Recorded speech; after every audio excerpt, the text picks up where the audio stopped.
Bom dia, pessoal, tudo bem? A paz do Senhor. Nós estamos aqui em mais uma aula da nossa EBD e do nosso módulo Discipulado Cristão.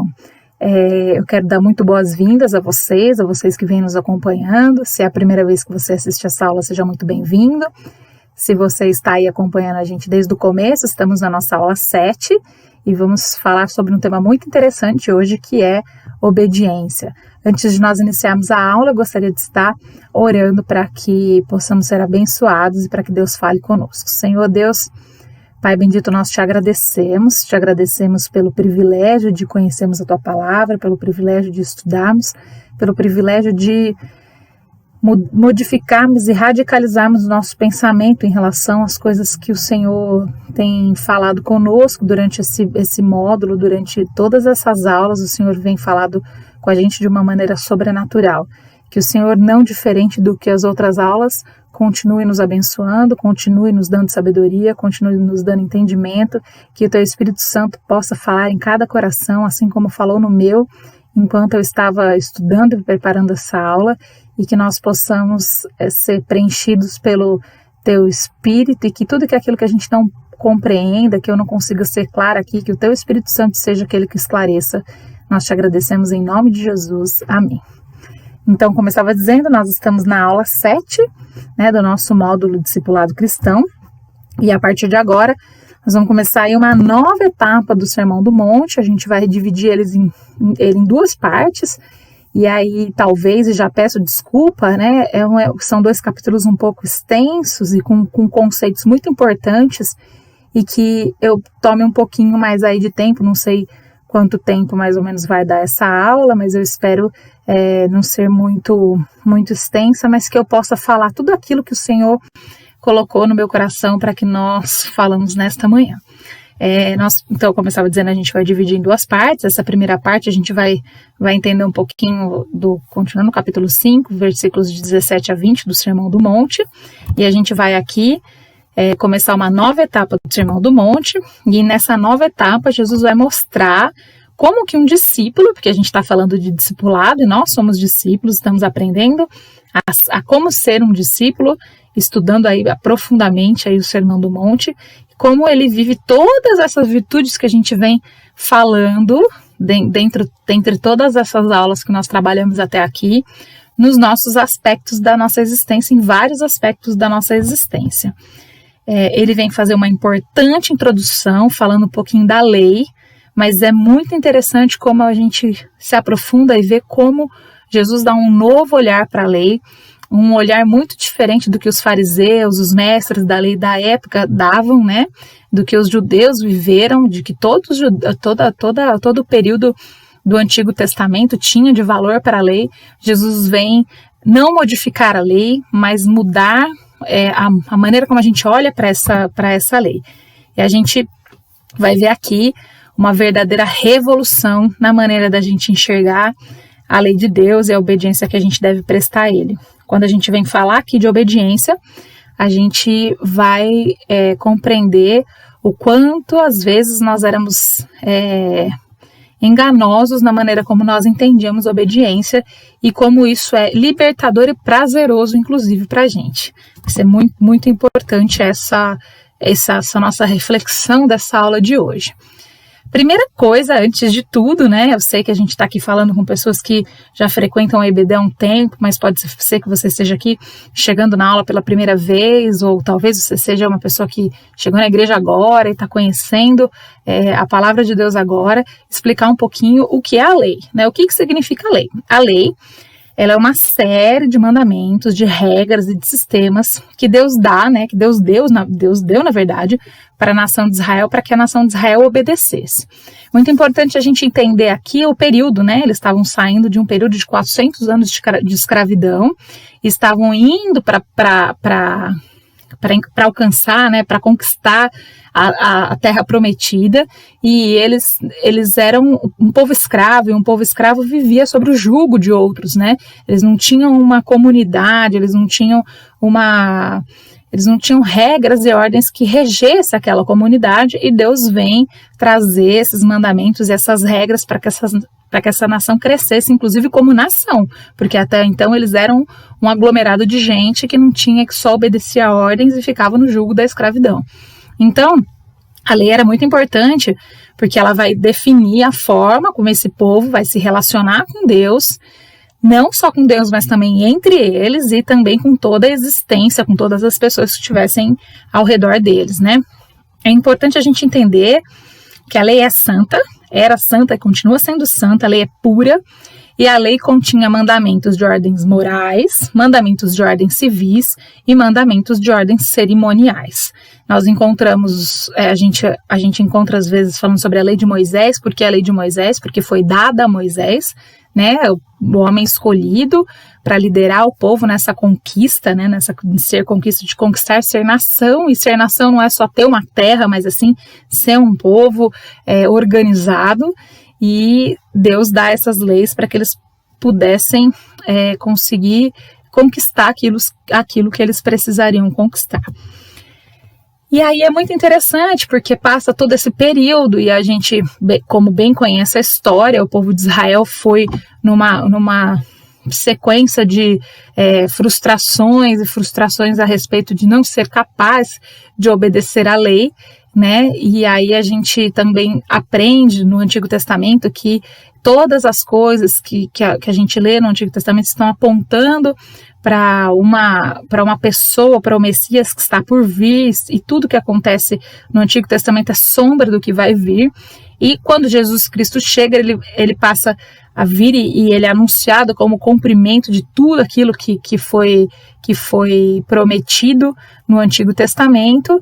E aí o maior questionamento e os principais questionamentos que Jesus tem quando ele vem ao mundo e quando ele se anuncia como Messias se ele é filho de Deus e se ele nasceu num povo judeu, é como seria a relação de Jesus Cristo com a lei.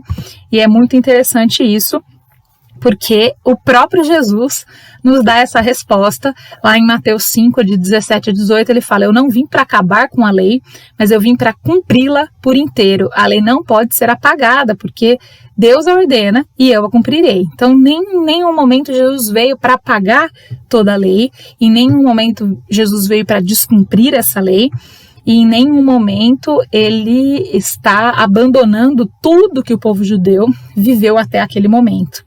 Né? Então, quando a gente lê essa palavra cumprir, né, no texto, no original, ele vem dizer e significa que é prestar obediência completa. E aí a gente vai entender no decorrer da aula por que obediência completa. Será que os judeus não obedeciam completamente, mas eles seguiam todas as regras, tudo à risca, eles eram muito rigorosos, eles faziam tudo com muito afinco, né? Mas será que eles não obedeciam? Será que eles não prestavam obediência completa? O que será que significa para Jesus uma obediência completa em relação à lei? E a gente vai conversar um pouquinho sobre isso, né? Então, a primeira pergunta que a gente faz, né, é que será que Jesus Cristo cumpriu a lei, né? Tudo que viveu, e a gente tem algumas respostas, né?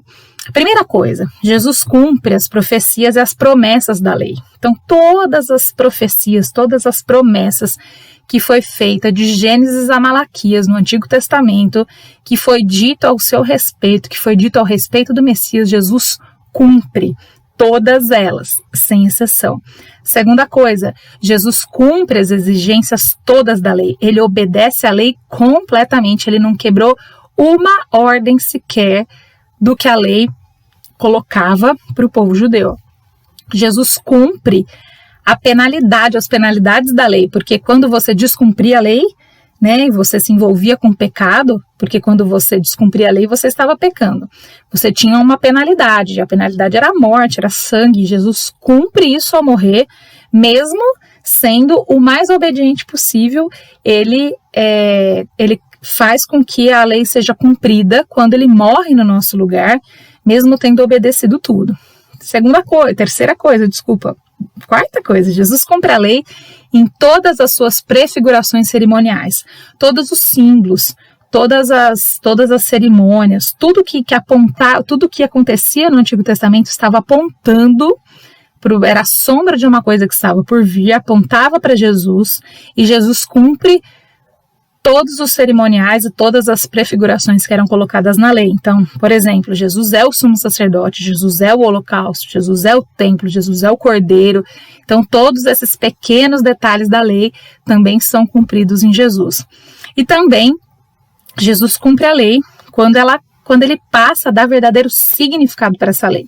E a gente vai entender um pouquinho o que é esse dar um verdadeiro significado, né? Jesus rejeitou todas as interpretações errôneas e que vieram sendo modificadas. A gente até diz que existia a tradição e a lei.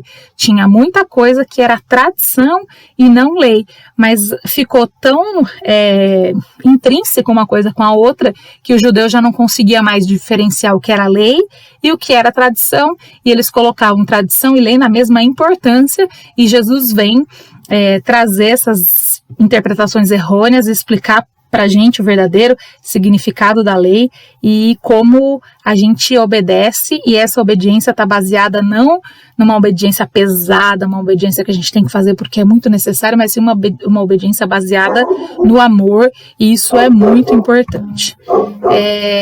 Como que o discípulo de Cristo deve lidar com essa lei, né? Gálatas 3, de 10 a 13, vem dizer que nós estamos já totalmente livres da condenação da lei. A gente falou lá no slide anterior que a lei, que Jesus já cumpriu a punição da lei, né? Ele já morreu em nosso lugar e nós já estamos livres do que a lei nos condena, né? Então, por conta disso, a gente não precisa mais cumprir a lei nas cerimônias religiosas, a gente não precisa mais cumprir a lei sobre aquilo que vinha de suas prefigurações, porque elas só apontavam para Jesus, e o Jesus já cumpriu isso no seu sacrifício, e ele torna tudo isso muito obsoleto. A gente vê isso também lá em Hebreus 9, de 1 a 10, peço que vocês, se quiserem, pararem o vídeo e lerem essas referências, ou depois ler com calma, né, retornando essas referências é importante. E agora a gente passa de escravos da justiça da lei, né? Porque a lei é boa, a lei não é ruim. O que era ruim era a interpretação que os judeus davam para a lei. E ela é boa e ela ensina o jeito correto de nos relacionarmos com Deus. Não tem dúvida de como Deus quer que a gente seja, porque a lei está dizendo como Deus, o que Deus espera de nós. Nós temos um modelo, né?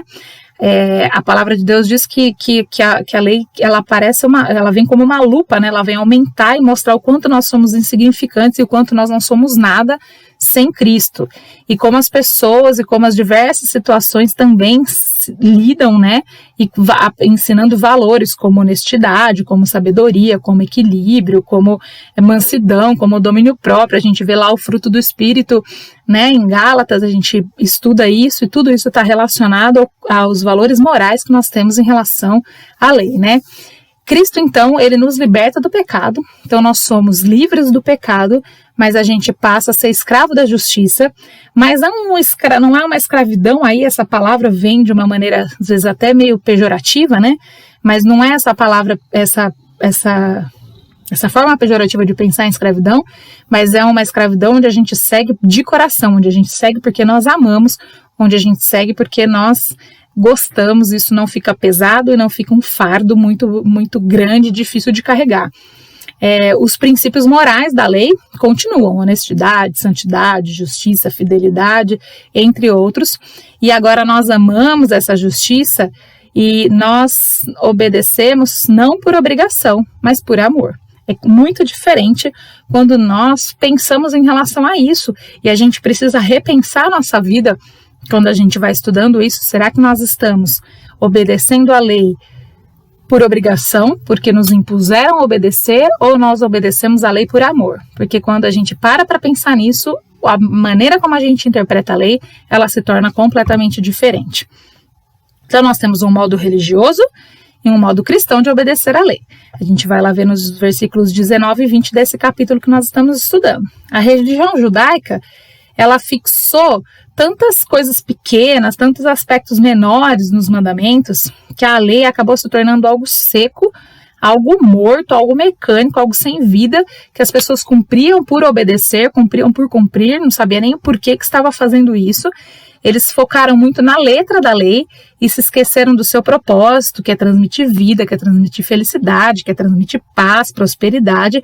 E a obediência, ela deve ser uma obediência alegre e uma obediência de coração. Então a gente precisa pensar em relação a isso quando a gente pensa em relação à lei. Aí tem um quadrinho comparando, né, o modo religioso e o modo cristão. Como é o modo religioso? A gente obedece só no exterior. Como é o modo cristão? É uma obediência integral. Pensamentos e ações. Uma coisa é a gente fingir para os outros, né? Pôr uma máscara só no exterior, enquanto está perto das pessoas. No exterior mesmo, a palavra é essa. E outra coisa é quando você obedece integralmente em todos os momentos, em todos os pensamentos, em todas as ações, a todo tempo. Uma coisa é obedecer por medo e por obrigação. Outra coisa é obedecer de coração sincero. Uma coisa é obedecer até onde acha que é conveniente. Até aqui é conveniente para mim, eu obedeço, aqui eu já não acho que é tão conveniente, assim eu já não vou obedecer. E quando a gente obedece radicalmente, não só naquilo que é conveniente, porque tem muitas coisas da lei que se a gente não tem o Espírito Santo, a gente não consegue cumprir, porque são coisas realmente muito difíceis e que precisam de uma mudança de caráter, e quem nos auxilia a mudar esse caráter é o Espírito Santo. Obediência no modo religioso é uma obediência que leva ao cansaço. Então, se você está obedecendo, isso está muito cansativo, está muito pesado, está um fardo muito pesado. E a palavra de Deus diz, Jesus diz que ele não dá nenhum fardo, nosso fardo é leve, o nosso jugo é suave. Então, a gente precisa pensar nisso, e a obediência liberta e traz vida, né? Então, a gente não pode ficar cansado por obedecer. Nós obedecemos à tradição de homens no modo religioso, e no modo cristão a gente obedece ao mandamento de Deus. Então também temos que pensar até quando nós estamos obedecendo só a tradição, como os judeus faziam, ou a gente está obedecendo os mandamentos que realmente Deus colocou para nós. E outra coisa também é que no modo religioso a gente obedece segundo a letra da lei, ou seja, aquilo exatamente que está escrito, sem pensar no porquê que Jesus, que Deus colocou aquela lei daquela maneira, o que ele quis dizer quando ele escreveu aquilo. A gente vai pensar um pouquinho mais para frente sobre isso. E quando a gente obedece segundo o real propósito da lei, por quê? Por que quando a lei foi escrita, por que quando a lei foi posta, esses aspectos todos, por que Deus colocou esses aspectos lá? Qual que era as entrelinhas, né? O que estava por trás disso tudo? A gente precisa pensar quando nós vamos obedecer, né? É muito interessante, né, que nessa parte Jesus vem falar, vocês ouviram o que foi dito, depois ele fala, mas eu lhe digo, né? Então ele fala, vocês ouviram o que foi dito, ele vem mostrar a forma enganosa, a forma como os fariseus, os escribas, os mestres da época obedeciam à lei, para depois mostrar o jeito dele obedecer à lei, que é o jeito verdadeiro, que é o jeito correto de obedecermos, né? Interessante nesse versículo aqui que eu coloquei de exemplo, né? Vocês ouviram o que foi dito aos seus antepassados, não matarás, e quem matar estará sujeito ao julgamento. Mas eu digo a vocês que qualquer um que se irá contra seu irmão, e aí ele continua falando, e aí a gente vai conversar um pouquinho sobre isso, o que significa esse vocês ouviram, mas eu lhes digo, que Jesus vem trazendo uma ressignificação para todos esses aspectos da lei, e ele vem dividir tudo isso, vem trazer alguns aspectos que a gente precisa pensar, né? A gente aprende aí com tudo isso, nesses versículos de 21 a 48, 6 exemplos práticos de como obedecer, como Jesus ensina, né? A gente precisa obedecer a lei exatamente da maneira como Jesus nos ensina. Então a gente tem que focar primeiro na intenção do mandamento e não na letra do mandamento. Será que Jesus mandou não matar só para não ter assassinato? Né? Por que a lei diz não matarás? E será que simplesmente não ter assassinato, mas você ter um pensamento de ódio, querer ver mal aquela pessoa, querer a morte daquela pessoa, ela tá certo, né? Quando Jesus vem dizer sobre isso, ele vem explicar exatamente muitos desses aspectos, né?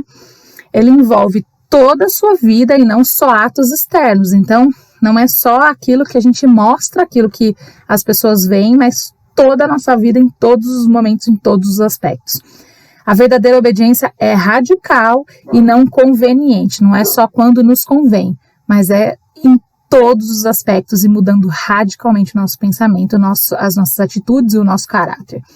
A verdadeira obediência é positiva, ela não é negativa, não é só aquilo que não pode, que não pode, que não pode. A gente tem que parar de focar naquilo que não pode, mas pensar naquilo que é bom, o que é bom na lei. Que a gente precisa olhar por que a gente faz e aquilo é bom, porque se Deus trouxe para nós é porque é bom, porque é puro e porque é santo.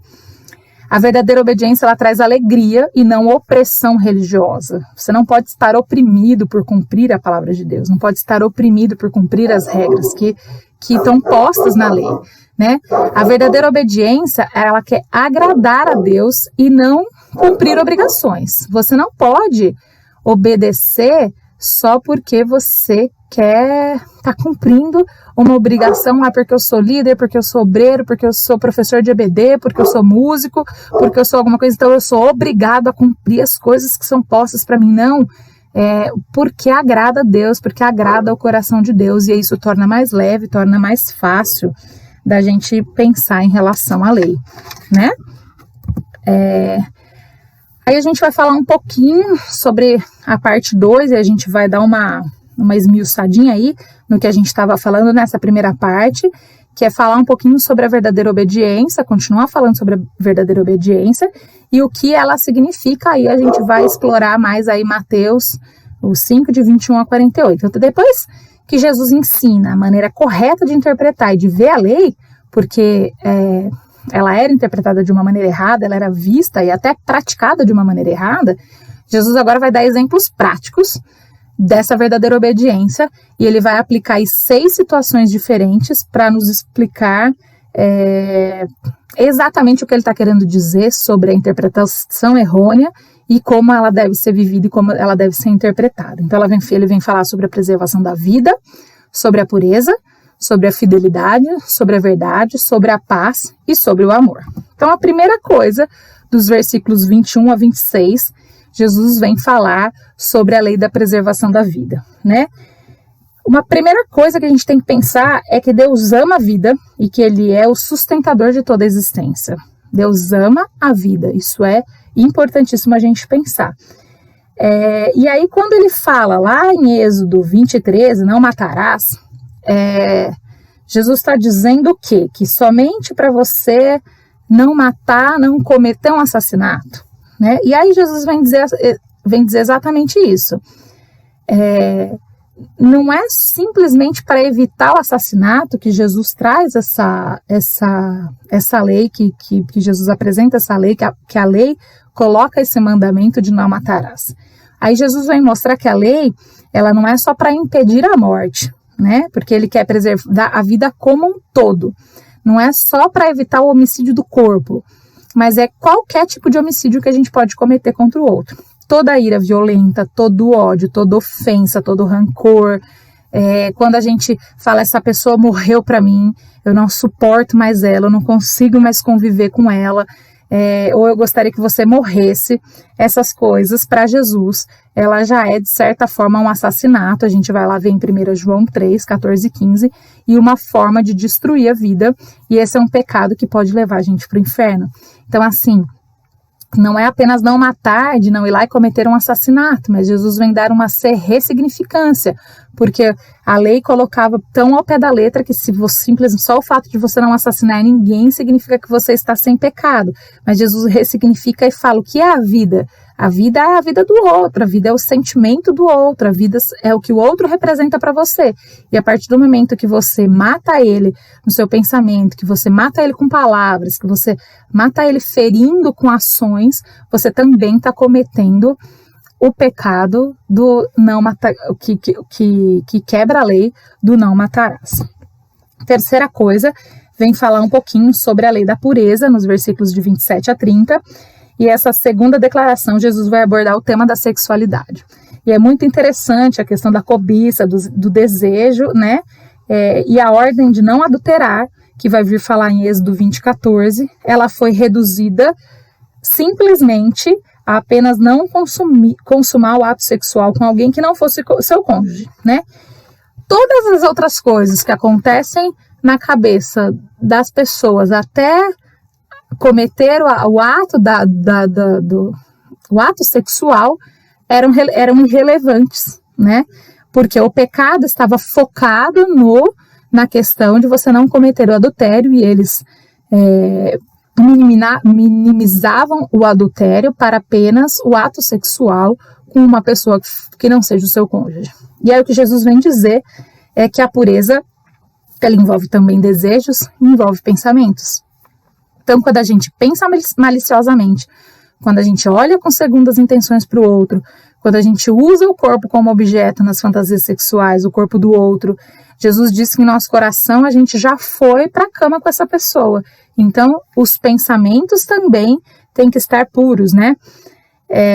Não é que essas coisas são tão erradas quanto o adultério, elas são adultério, né? Então, o pensar em relação ao outro, fantasiar o que não é uma fantasia sexual com alguém que não é o seu cônjuge, já é um adultério, e você está cometendo grave pecado contra Deus e contra a pessoa que está junto com você. Então, Jesus ressignifica também essa questão da lei da pureza. Outro assunto muito importante, muito interessante que Jesus vem trazer é a lei da fidelidade. Nos versículos 31 e 32, a gente vem aí em relação à interpretação da lei, quando Jesus aborda a questão da fidelidade matrimonial e o problema do divórcio. O que acontece? Que na lei, o divórcio era permitido quando o marido encontrasse na esposa algo que reprovasse. Lá em Deuteronômios 24, de 1 a 4, a gente vê a lei trazendo isso. E aí, para oficializar essa separação, o marido tinha que dar um certificado de divórcio para a esposa, para permitir com que ela seguisse a vida e pudesse casar com outro homem, para que outro homem pudesse cuidar dela, lembrando que naquela época o homem era quem era o único responsável pelo sustento da mulher, pelo cuidado da mulher. Então, se ela ficasse sem a carta do divórcio, ela não se envolvesse com outro homem, ela ficaria abandonada e sem nenhum cuidado. E aí os religiosos daquela época de Jesus distorcem a lei e aí transformam essa exceção em regra. Então a lei dizia que o homem que encontrasse algo reprovável na esposa podia se separar. E para o fariseu, o homem tinha obrigação de se separar quando ele encontrasse algo que desaprovasse. Mas Jesus desmascara essas distorções criadas pelos fariseus, essas regras que só serviam para esconder os pecados e as más intenções, e ele ensina que na lei o único motivo pelo qual um homem poderia reprovar, até porque essa história do reprovar, aí o homem colocava no Antigo Testamento, e o povo judeu colocava assim, qualquer reprovação, qualquer coisa que o homem achasse que era repúdio, ele podia se separar.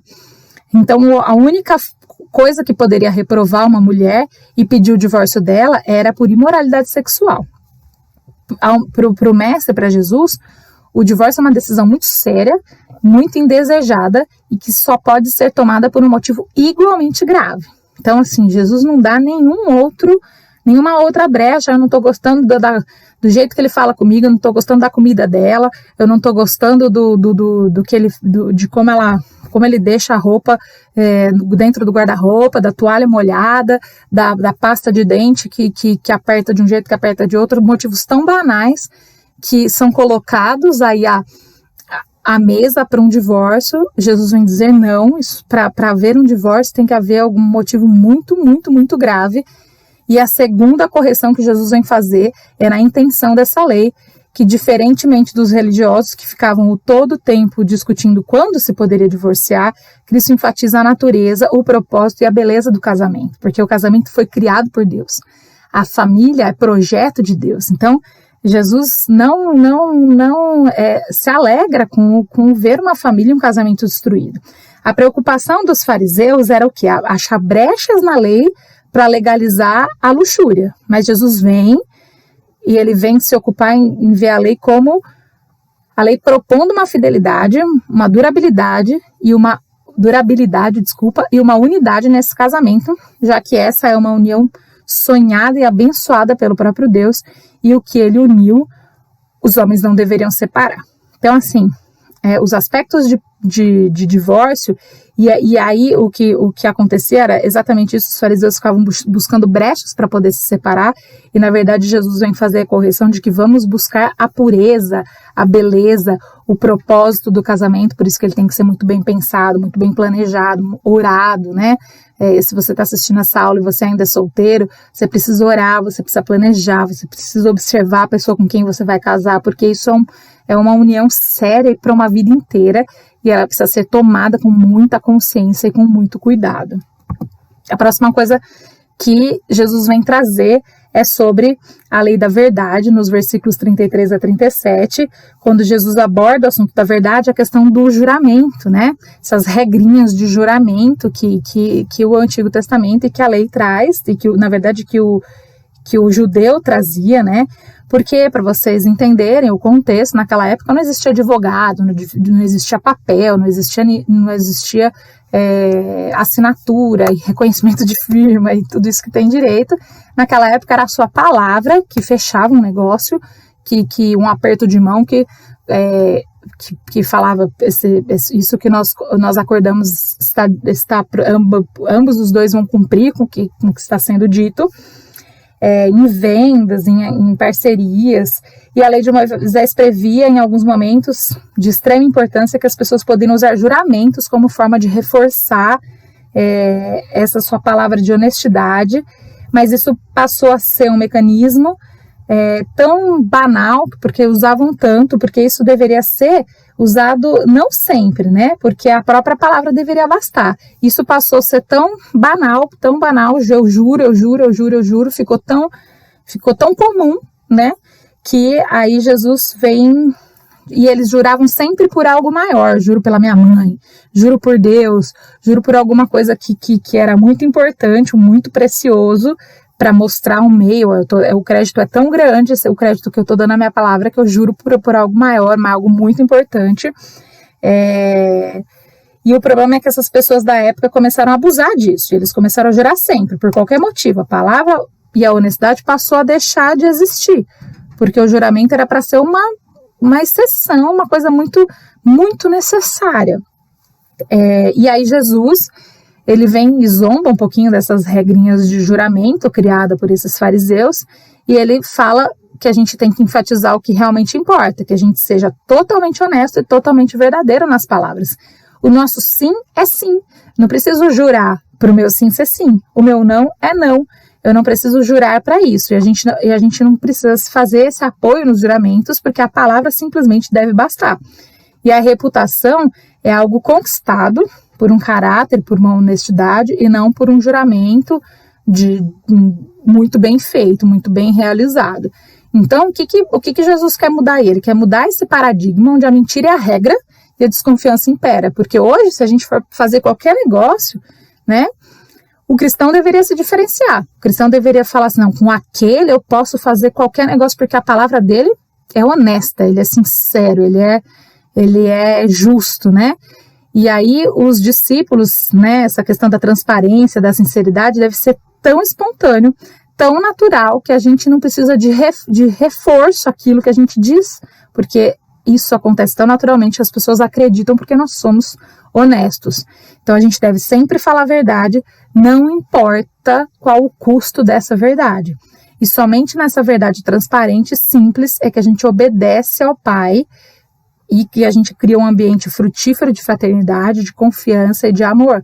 E esse é o caminho da justiça superior e tipifica assim, todo discipulado cristão. Então a gente tem que pensar assim, fazer uma autoavaliação, será que meu caráter, a minha honestidade, a minha confiança para os outros está tão certa assim? Será que a minha palavra está bastando? Ou as pessoas sempre desconfiam daquilo que eu falo? E isso não é um caráter de um cristão. A outra coisa que Jesus vem falar dos versículos 38 ao 42 é sobre a lei da paz. Essa quinta aplicação dos princípios vem falar da interpretação da lei, que talvez seja o trecho mais polêmico e mais difícil do sermão, que vem tratar o tema da vingança, né? Jesus vai nos levar a um ponto assim, maior de radicalidade na obediência e na necessidade de depender do Espírito Santo, porque nós não conseguimos cumprir nada disso que está sendo proposto por Jesus sem o Espírito Santo. E a gente diminui o nosso eu, a gente precisa acabar com o nosso eu para que nós sejamos revelados o nosso contraste, né? E a gente até vá contra a cultura desse mundo, né? Então, antigamente a vingança era algo recorrente, né?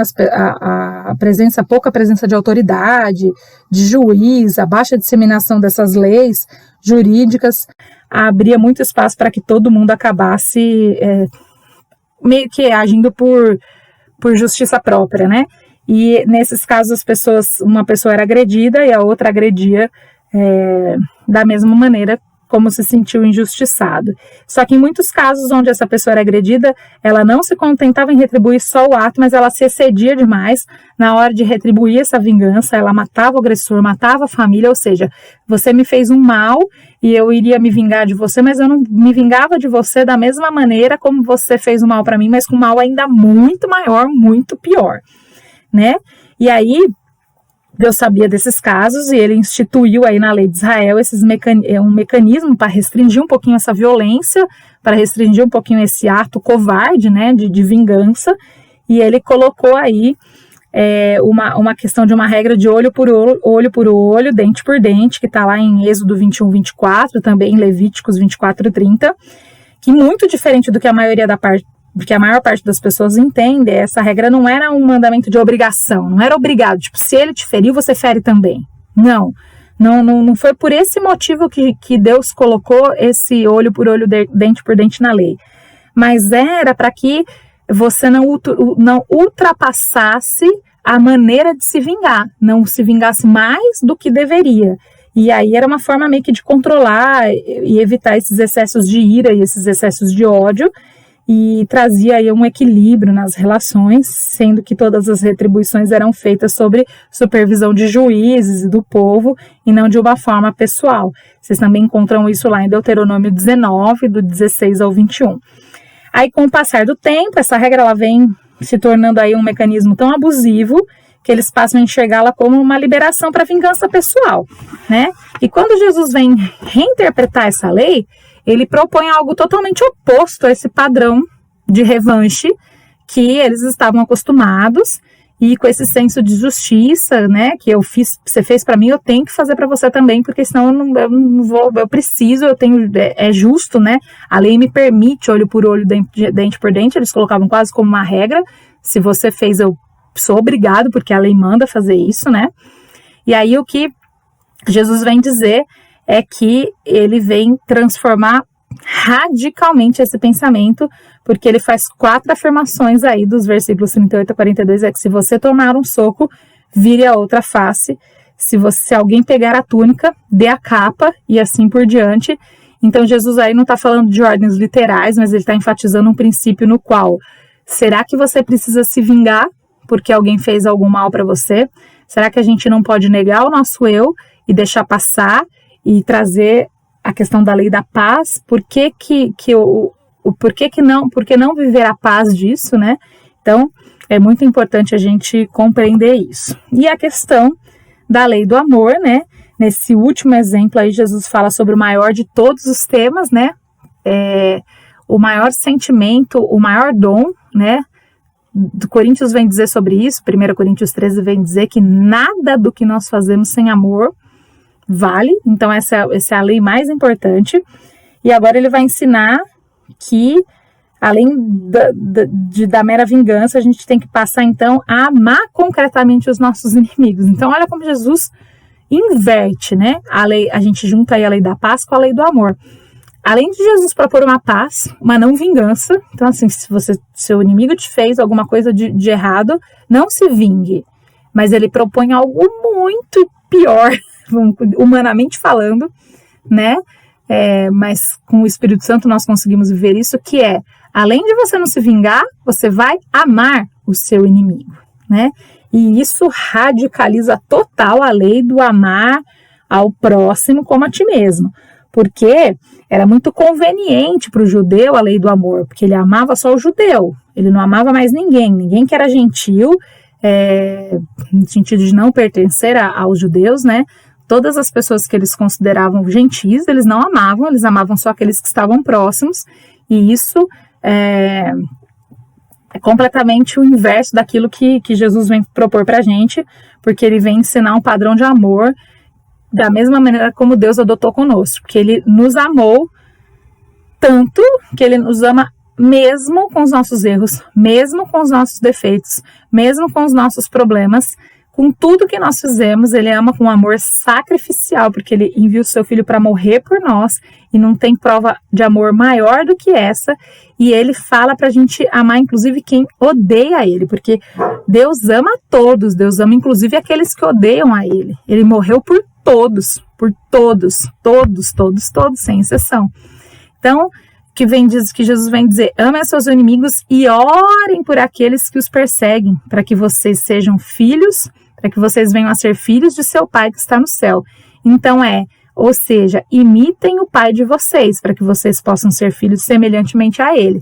Então, assim como Ele entregou o Filho para morrer, por quem cuspiu no seu rosto, por quem bateu nele, por quem martelou os cravos nele, por quem humilhou ele, ele fala, ame, abençoa e ore por quem lhe ofende.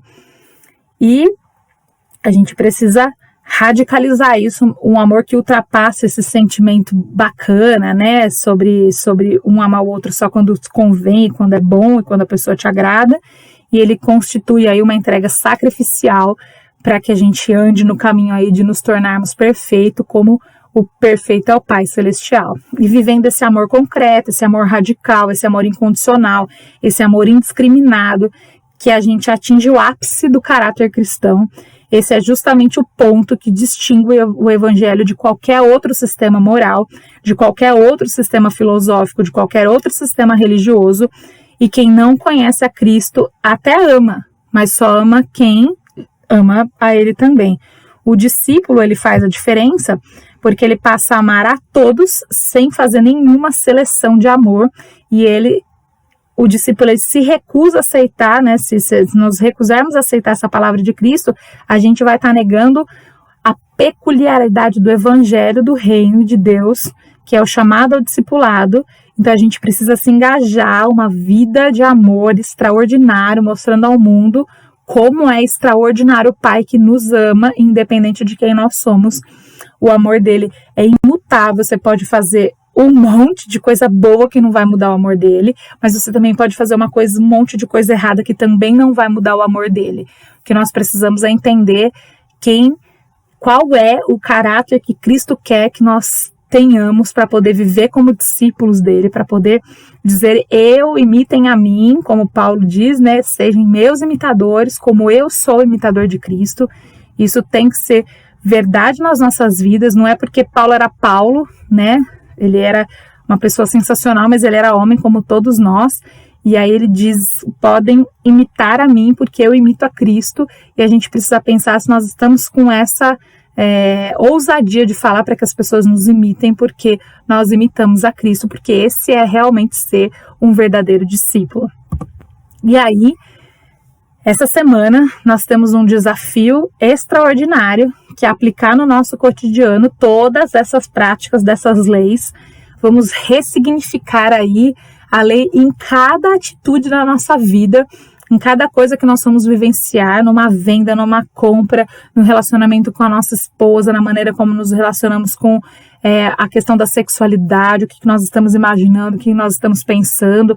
Será que se você está pensando em se divorciar aí na sua casa, será que são os motivos corretos? Será que chega a ponto de ser necessário separar uma coisa que é tão pura, tão sonhada por Deus, tão abençoada por Deus, repensar a nossa maneira de vingança, a nossa maneira de amor? Nós estamos vivendo numa dicotomia política muito grande, onde as pessoas se atacam politicamente, onde as pessoas se odeiam por causa de política, e a gente tem que ser a contracultura desse mundo, a contracultura do que Jesus nos ensina, porque nós somos discípulos e nós precisamos viver como os discípulos e nós precisamos fazer a diferença. A igreja precisa ser diferente do que o restante do mundo é, porque o que a palavra de Deus diz é que nós não podemos entrar, a gente precisa viver na contramão desse mundo, que nós não podemos viver conforme esse mundo, nós não podemos viver da mesma maneira como esse mundo vive. Então nós temos um desafio espetacular aí durante essa semana para tentarmos colocar em prática isso nas mínimas coisas, no cotidiano. E eu acho que a coisa mais importante e a coisa que fica mais latente para mim nessa aula é: você está fazendo isso por obrigação, porque alguém está mandando, porque alguém está te vendo, ou você está fazendo isso por amor? Eu amo tanto a Cristo, eu amo tanto o sacrifício dele por mim na cruz. É um amor tão radical, ele me impactou tanto, de uma maneira tão profunda, que eu faço com alegria, com prazer, com graça, da melhor maneira possível para agradá-lo, porque ele fez por mim alguma coisa tão valiosa, tão valiosa, tão valiosa, que não tem preço que pague, não tem atitude que pague. Só o nosso amor de contraponto por ele, para que nós possamos viver da maneira como ele amou, para que nós possamos viver da maneira como ele viveu, e para que nós possamos ecoar aí o evangelho através das nossas vidas, por meio das nossas vidas, e que as pessoas se impactem com o evangelho de Cristo, porque se impactam com o nosso caráter de discípulo. Amém? Que nós possamos orar e pedir ao Espírito Santo para que nos dê essa graça, nos dê força para caminhar nesse sentido. A gente falou nas primeiras aulas muito sobre a questão de que o discipulado é um caminhar, né? Ninguém vai se tornar discípulo de um dia para o outro, mas nós precisamos caminhar para isso, e caminhar com amor, e o Espírito Santo nos ensinando e nos corrigindo, e ele é o melhor professor, é a melhor maneira da gente viver o Evangelho e ser discípulo com o Espírito Santo ao nosso lado, que ele possa ser o nosso alicerce para continuarmos nessa caminhada. Vamos orar? Senhor Deus bendito, Deus amado, nós te agradecemos por essa aula, por esse período onde nós conversamos sobre tantas coisas que diferem o que a gente pensava antes. Talvez tenha aí colocado nossos pensamentos em desordem, mas o Senhor é aquele que ordena os pensamentos e coloca e mexe com o nosso sentimento, com o nosso coração, desestrutura as nossas bases religiosas e nos coloca aí estruturas de amor à tua palavra. Que o Senhor possa estar conosco, que o Senhor possa nos abençoar, que o Senhor possa nos dar graça, nos dar entendimento, nos dar força para cumprirmos tudo isso que o Senhor tem nos ensinado durante essas aulas todas e outras que nós vamos aprender ainda até o final desse módulo. Esteja conosco e nos dê a graça de seguirmos com isso, com esse propósito, com amor e alegria no coração. Nós te agradecemos em nome de Jesus. Amém. Pessoal, muito obrigado pela aula de hoje. Eu espero que você tenha sido impactado por essa palavra, assim como eu fui impactada por essa palavra, e que nós possamos aí ter uma semana onde nós diariamente possamos lembrar de tudo que nós aprendemos e a gente coloque da melhor maneira possível isso em prática, porque só a prática nos leva a saber se nós estamos conseguindo ou não, e pedindo ao Espírito Santo para que vá parando as nossas arestas, aí colocando os nossos pensamentos no lugar e as nossas ações no lugar, e que na próxima semana a gente venha aí aprender mais um pouquinho da palavra dele e crescer mais um pouquinho enquanto discípulo. Te agradeço a presença de vocês até aqui e até a próxima aula. Um abraço a todos, fiquem com Deus.